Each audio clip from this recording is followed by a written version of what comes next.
माझ्या पहिल्या व्लॉगमध्ये तुमचं सगळ्यांचं स्वागत आहे। 2025 मध्ये मी एक मोठा निर्णय घेतलाय, अशा लोकांना दिशा देण्याचा ज्यांना काहीतरी मोठं करायची इच्छा आहे पण त्यांच्याकडे कोणी मार्गदर्शक नाही।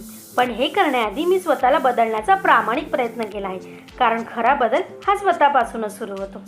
2025 हे माझं टर्निंग पॉईंट वर्ष आहे, कारण मी ठरवले आता काहीतरी वेगळं करायचं, फक्त माझ्यासाठी नाही तुमच्यासाठीही।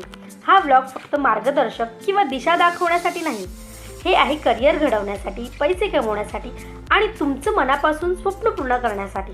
त्याचबरोबर इथे तुम्हाला दिसेल माझं खरं आयुष्य, मित्र, काम, स्वप्न, चुका, अगदी सगळं। कारण चेंज घडवायचा असेल तर जर्नी पण रिअलच असावी लागते। तुम्ही कदाचित विचार करत असाल, सगळ्यांपेक्षा वेगळं असं मी काय सांगणार आहे? हॉनेस्टली वेगळं असं काही नाही, बट अशा काही गोष्टी आहेत ज्या अजूनही खूप लोकांना माहीत नाही। अगदी मलाही माहीत नव्हत्या। मलाही माहीत नव्हतं माझं एक्झॅक्ट स्किल काय आहे, पैसे कसं कमवायचं, नेमकं माझं ध्येय काय आहे, मला लाईफमध्ये काय करायचं आहे आणि मोस्ट इम्पॉर्टंटली मनासारखं कसं जगायचं आहे। एकच आयुष्य मिळालंय आणि तेही मनासारखं जगायला हवं, नाही का? पण तेवढ्यासाठी पैसा, करिअर, थोडं सेटल होणं हे पण तर गरजेचं आहे। आणि ते कसं करायचं हाच तर खरा व्लॉग आहे। माझ्यासारख्या आळशी मुलीने जर काही अचीव्ह करायचं ठरवलं तर ती चॅलेंज घेऊन ते नक्की पूर्ण करू शकते, त्याशिवाय ते शक्यच नाही। म्हणूनच मी ठरवलं आहे, मी यावर्षी काय काय चॅलेंजेस घेतलेले आहेत आणि ते मी कसं पूर्ण करणार आहे हे तुम्हाला दाखवायचं। मी ते कसं पार करणार आहे, मी त्या आधी केल्या असताना कोणत्या चुका केलेल्या आणि आता त्या चुका पुन्हा रिपीट होऊ नयेत आणि तुम्हीसुद्धा त्या चुका पुन्हा रिपीट करू नयेत, म्हणून मी हे व्लॉग सुरू करत आहे। आणि मला खात्री आहे की तुम्हाला माझी जर्नी नक्कीच आवडेल। आजच्या व्लॉगमध्ये मी आज दिवसभरात काय काय कामं केली, आज दिवसभरात काय काय केलं हे दाखवलं आहे। हा माझा पहिलाच व्लॉग असल्यामुळे मला फारसं काही दाखवता आलं नाही, पण मी काही छोट्या गोष्टी दाखवण्याचा प्रयत्न केला। आणि एक तुम्हाला माहीत आहे का, मला कॅमेरा फिअर आहे। अगदी मला फोटो काढायलाही आवडत नाही, म्हणून मी यावर्षी हेही एक चॅलेंज घेतलं आहे, कॅमेरा फिअर घालवायचा आणि स्वतः एडिटिंग रेकॉर्डिंग शिकून स्वतः प्रयत्न करायचा। कदाचित माझ्या व्लॉगमध्ये खूप काही चुका असतील, पण तुम्हाला माहीतच आहे पहिला व्लॉग असल्यामुळे थोडंसं समजून घ्या। तुम्हाला हळूहळू दिसेलच मी एडिटिंग रेकॉर्डिंग शिकून हे सुद्धा चॅलेंज पूर्ण केलं आहे। आणि राहिला प्रश्न कॅमेरा फिअरचा, तर तुमच्या सपोर्टनंतर मी स्वतःला कॅमेऱ्यामध्ये नक्कीच घेऊन येईन। आज मी 6:30ला उठली, घरातली थोडी कामं केली, थोडं लॅपटॉपवर कामही केलं। दुपारी माझे मम्मी पप्पा आणि माझा भाऊ म्हणजे माझ्या मामाचा मुलगा हे सगळे मिळून फणस तोडत होते, तुम्ही पाहिलंच असेल। आता संध्याकाळची वेळ झाली आहे, संध्याकाळचं जेवण बनवण्याचं काम माझं आहे। मी आणि माझी मम्मी दोघं वर्किंग असल्यामुळे घरातली कामं आम्ही दोघं मिळून करतो।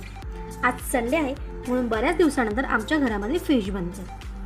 आज माझ्या मामा मामीची ॲनिव्हर्सरी आहे, त्यासाठी मी आणि माझी बहीण केक आणि तिला तिच्या मम्मी पप्पांसाठी काही गिफ्ट घ्यायचं आहे, म्हणून आम्ही सोनाराच्या दुकानात आलो आहोत। तिथून आम्ही गिफ्ट घेतलं आणि घरी पोहोचलो आहे। असं काही सेलिब्रेशन असतं तर आम्ही सगळे एकत्र भेटतो।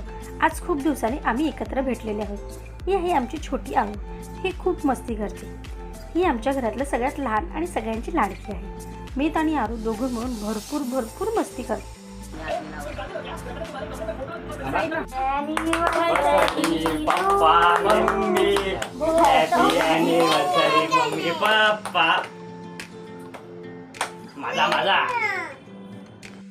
व्हिडिओ आहे, वाव, प्राचीने दिलेलं आहे इथे गिफ्ट। हे आहे मामासाठी आणि हे आहे मामीसाठी, खूप सुंदर आहे।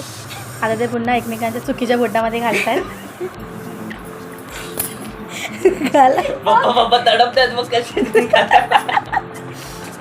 हात पण चुकीचा असं दाखवा दोघांनी एकत्र, एका हात एकत्र दाखवा ना, दोन्ही हात बाजू। पेशन्सच नाहीये मीत मध्ये, करेक्ट केलेलं आहे आता। हे बघा, प्राचीने दिलेलं गिफ्ट आहे, सगळ्यांनी प्राचीसाठी टाळ्या वाजवा। आता आम्ही निघालेलो आहोत हॉटेलच्या दिशेने, आमच्या घराच्या अगदी जवळच आहे।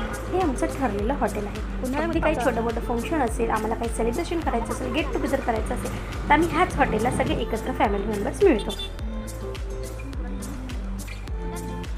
जेवणाची ऑर्डर आलेली आहे आणि सगळ्यांचं लक्ष जेवणावर केंद्रित आहे। आजचा व्लॉग माझा इथेच मी एंड करते। तर भेटूया पुन्हा पुढच्या ब्लॉगमध्ये, जिथे मी शेअर करणार आहे माझं सर्वात मोठं करिअर फेलर, मी काय चूक केली आणि त्यातून मी काय शिकले. तोपर्यंत एकच सांगते, रिलॅक्स करा.